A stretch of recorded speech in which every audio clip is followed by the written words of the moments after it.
Man kan lave et franskbrød betydeligt hurtigere, end man egentlig tror. 5 gram salt i en silikone bageform. Den kan man købe alle steder.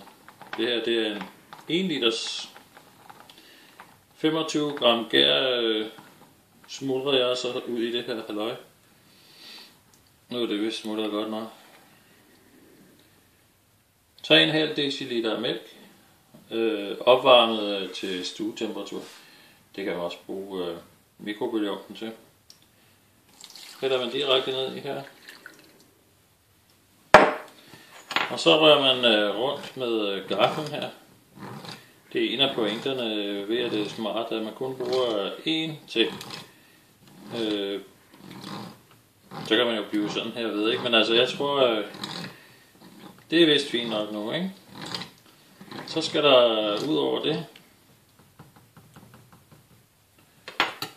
400 gram ganske almindelig hvedemel, som i øjeblikket primo november 2014 koster 10 kroner for 2 kilo. Så der er lige 5 brød der. Så nu skal jeg se, om jeg kan ramme. Det kunne jeg så ikke sådan helt, men jeg skal i hvert fald have 400 gram ned i den her fætter.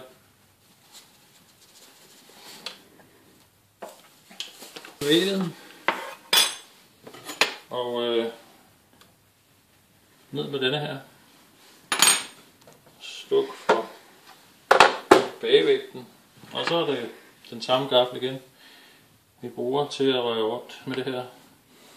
Eller i den her masse, der gerne skulle blive til en dej. Ja, det gør den også, det ved jeg. Jeg har nemlig prøvet det mange gange. Men det, der skal ske bagefter, det er, at inden brødet skal bages, så skal det hæve minimum 4 timer, vil jeg sige. Det kan også godt sagtens hæve 5 eller 6 timer eller noget andet. Men jeg har gode erfaringer med 4 timer. Nu er den jo sådan set ved at være der, så nu prøver jeg bare lige at glatte det lidt af her. Og det jeg så gør, igen for at spare tid og ressourcer og hvad så med jer, så er jeg færdig. Nu bliver jeg nasset på fingrene, det vil jeg erkende. Men det er ikke ret meget, vel? Så der tager bare den her dej, som jeg nu har lavet, og sætter ind i en relativt almindelig ovn, der har varmluftfunktion. Og der står den så i 4 timer fra nu. Når de 4 timer er gået, så skal den bage på varm luft 195 grader i 45 minutter. Og så er der brød. Værsgo og velbekomme.